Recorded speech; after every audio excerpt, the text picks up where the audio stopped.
Pozdrav, dragi moji. Počinjemo još jedan live. Današnja tema, kao što vidite, glasi šta bi vam rekao, odnosno rekla, u ovom trenutku osoba na koju vi upravo sad mislite. Tako da zamislite osobu i ja ću vam preneti njegove, odnosno njene poruke. Da vidimo šta bi vam vaša osoba rekla sada, pod uslovom da može da bude iskrena. I krećemo u tumačenje. Hajde da birate možda neke kockice da se podelimo u grupe. Recimo, zelena kockica za grupu 1 i plava za grupu 2. Zelena i plava. Birajte. I krećemo u tumačenje za grupu broj 1 i zelenu kockicu. Šta bi vam vaša osoba rekla, a u međuvremenu iskoristite priliku, 1 sekund je dovoljan, meni će mnogo značiti da zapratite Exalted Venus Tarot Astrolog, YouTube kanal i TikTok kanal koji se isto zovu. Pritisnite ono dugme za notifikaciju na YouTube-u kako ne biste propustili svaki novi video i za lične konsultacije najbolje da se informišete putem e-maila. Idemo da vidimo. Plava kockica. Koliko nisam dobro zapamtila, ispravite me u komentaru. Da vidimo. Evo, jedna je ispala. Šta bi vam rekla vaša osoba? Sunce u lavu u 10. kući. Dobro. Ova osoba bi vam se pohvala nekim poslovnim uspehom. Također mislim da je osoba koja je na nekoj poziciji i prvenstveno se tiče posla sa kojim je ponosna. Sunce u lavu, pa još u 10. kući, sunce sija. To 10. kuće, kada gledamo zodijački krug, MC, odnosno vrh zodijaka, i označava uspeh, i označava vrhunac i zadužena je za status i za onaj naš prime u životu, ono kad smo najaktivniji, kada smo postigli najviše. Lav, sunce u lavu, sunce u svojim kočijama, tamo gdje sunce najviše sija, pa još u zenitu, to je ono podne kada najjače sunce sjaji. Dakle, ovo je osoba koja je preponosna, osoba koja je možda uložila mnogo truda i napora u neki svoj status, najvjerojatnije poslovni status, i ova osoba bi vam se pohvalila u ovom trenutku ili bi voljela jako ova osoba da dobije od vas pohvale.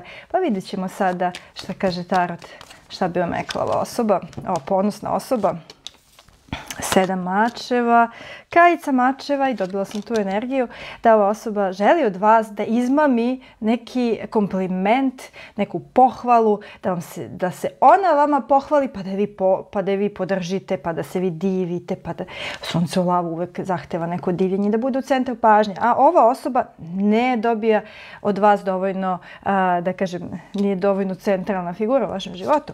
I ova osoba se nada da će to biti, ali sa 7 mačeva pravi neku strategiju, plan kako da se to desi. Ovoj osobi nedostaje vaša energija. To se jako dobro vidi sa kraljicom štapova i sa zvezdom zajedno. Moguće da ste vi bili ta inspiracija, da se ova osoba trudi, penje ka vrhu i slično. I ova osoba bi vam rekla da joj nedostaje vaša pažnja, da ste nekako iznenada, kao da ste izmakli tepih ispod nogu ove osobe i da ova osoba sada...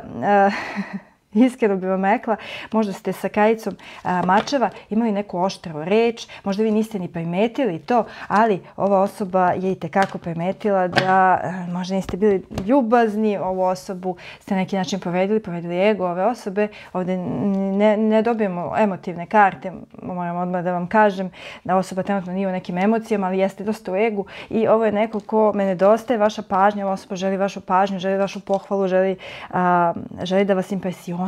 To je prava reč.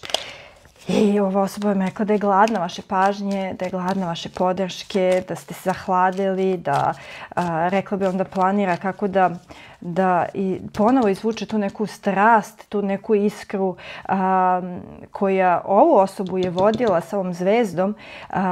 Ta vaša strast, to kako ste vi gledali ovu osobu, kao da je vaš centar univerzuma, kao da je vaše sunce, ovoj osobi jako fali. Ova osoba 7 mačeva, to je karta koja govori o tome, vidite sama karta ovog ko se šunja po noći. Neko ko je spreman da svim sredstvima dođe do cilja. Dakle, ovo je, 7 mačeva je karta, obično kažu laganje, krađa, muljanje svake vrste, ali ja tako površno ne interpretiram. 7 mačeva je kada nešto radimo mimo pravila, kada, ajde da kažem, nekad manipulišemo, ali nije to uvek tako jasna energija. U ovom slučaju ova osoba je spremna na sve kako bi to što ste vi prestali da joj dajete pažnju ili imate neke grubije reči ili ste sasekli komunikaciju, ova osoba je spremna sve da vrati tu vašu pažnju, ona bude centar vašeg univerzuma, da dobije pohvale, da dobije tu vašu energiju. Kraljica štapova je žena neverovatne snage, energije i pogotovo kada se iskombinuje sa zvezdom. Ova osoba, zvezda je neki cilj. Nešto što želimo da dosegnemo, ali nije na dohvate ruke, ali nas inspiriše. I jako sjajna je ova zvezda. Ova osoba bi vam priznala da vas želi. Kaže, otišao sam, želim te, i ako sam otišao zato što si mi ti rekla, ali ja bih ovo interpretirala, otišao sam, povukao se zato što si ti povukla, ili zato što sam stekao utisak da postoji neka gruba, oštra energija sa tvoje strane.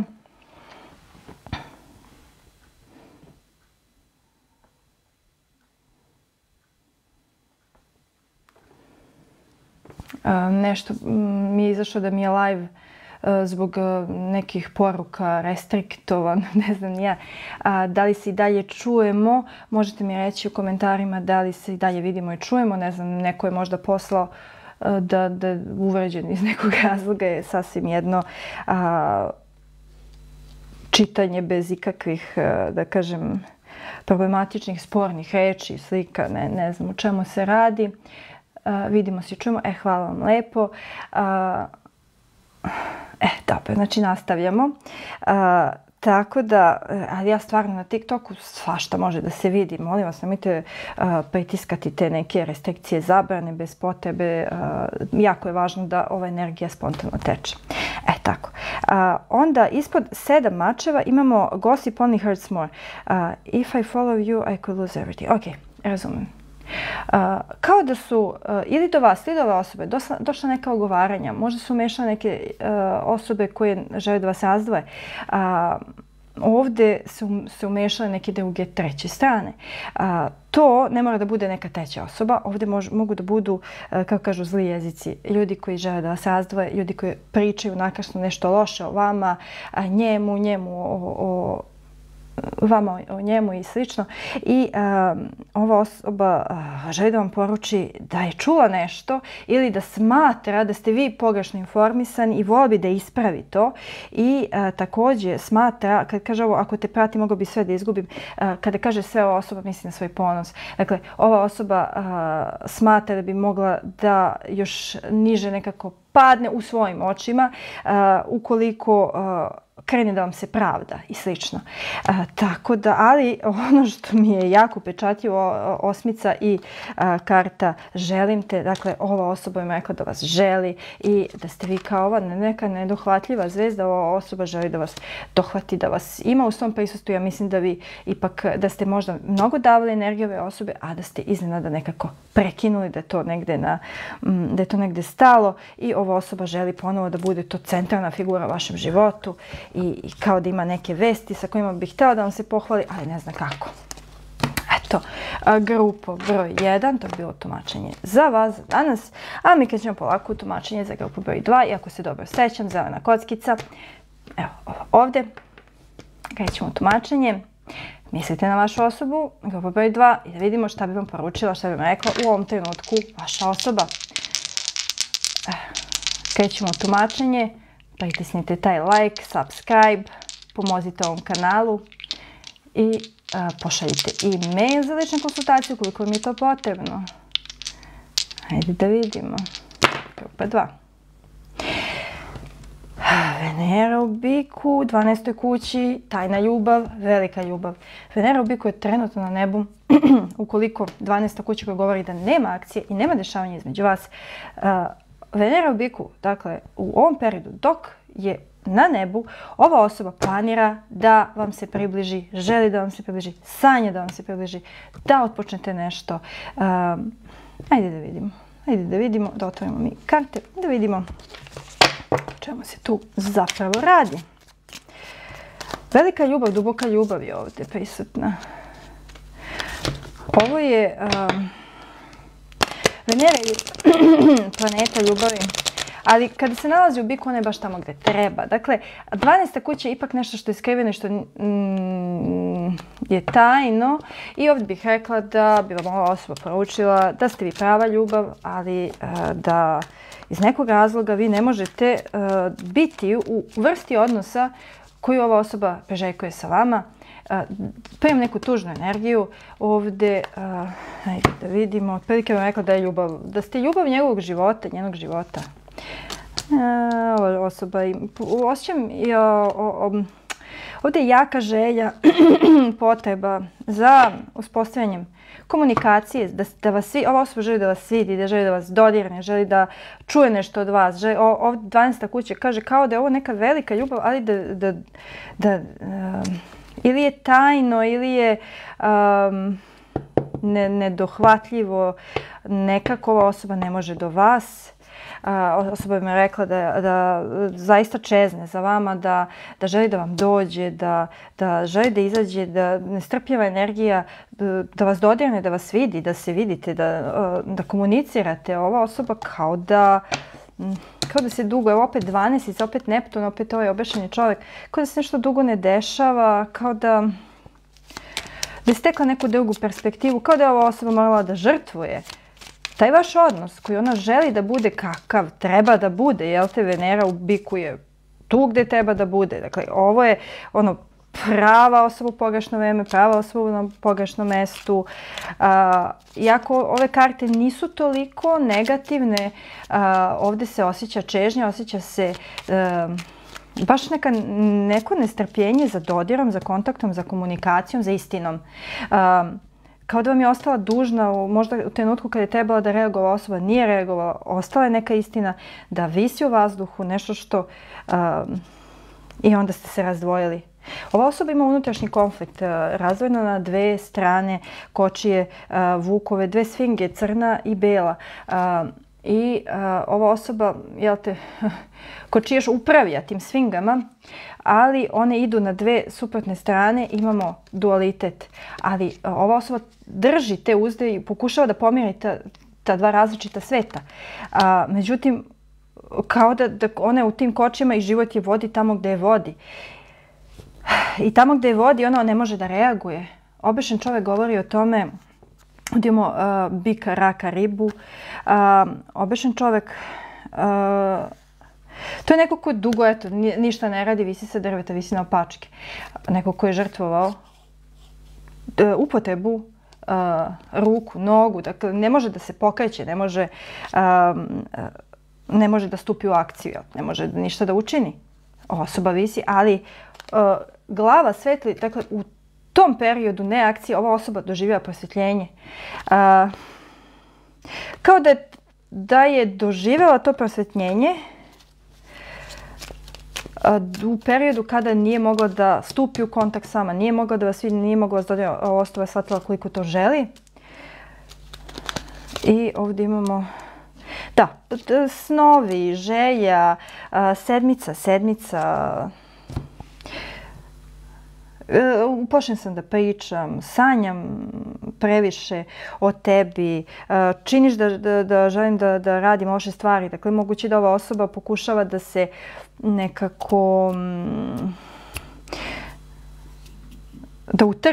pokušava da utrne pod dejstvom alkohola ili već da skrene, baš ili moguće da osoba se jako loše osjeća, da dosta spava, da baš je onako teška energija. Ti imaš toliko opcija i ovo je neko kao da je morao da žrtvuje ovaj odnos i sada se plaši koliko vi imate opcija, kako će vas izgubiti. Plaši se da komunicira sa vama, ima jaku čežnju, potrebu da vas vidi, da priča, da kaže neku istinu. Nije ova osoba ostala negde negde nije rekla ono što je trebalo, nije delovala kad je trebalo. Ova osoba je bila ovaj običan čovjek koja je visila, život je nekako odveo gde je odveo, ona je pokušavala da neka dve suprotnosti pomiri, nije uspela i kao da se ova osoba negde rastrzala na dva dela i sada doživjela je tu neku spoznaju u međuvremenu, ali se plaši da priča sa vama. To bi vam rekla kada bi smela, mislim da ova osoba ne sme da komunicira i u međuvremenu gotovo da je uverena ili zna, ova osoba kao da zna da vi imate još nekoga ili imate neke opcije, ali iz nekog razloga uverena je. Sad, da li je to istina, nije istina, ali iz nekog razloga ova osoba, eto, to je ono što ona zaista smatra, da ostaje bez vas. Tako da, ovo je meni dosta bila teška energija za grupu broj 2. Iako kažem, vi koji poznajete tarot, nećete to zaključiti iz ovih karata, ali to je prosto ono što je meni, eto, došla ta poruka koju sam nekome trebala da prenesem, a mene kao i uvijek živo zanima da vi meni kažete kome sam ja ovo čitala, kako se ovo odnosi na vas. Vidim u komentarima jako mnogo komentara, bilo u prethodnim videima 100 i više i to me jako raduje da mi se otvarate, da mi kažete kako to rezonuje. Uglavnom kažu ljudi rezonuje više od 100%, što je meni nevjerovatno da čujem, ali me jako raduje kada ste tako aktivni i da vidim, bitno mi je da dobijem tu vašu povratnu informaciju, tako da eto, mogu da vas pohvalim i osim što ćete napisati kome sam ovo čitala, na koji način rezonuje sa vama, na čemu sam unapred duboko zahvalna, možete slobodno i dalje da dajete predloge za neka nova videa i ostalo mi još samo da vas ljubim, da vas pozdravim i da vam poželim sve najlepše.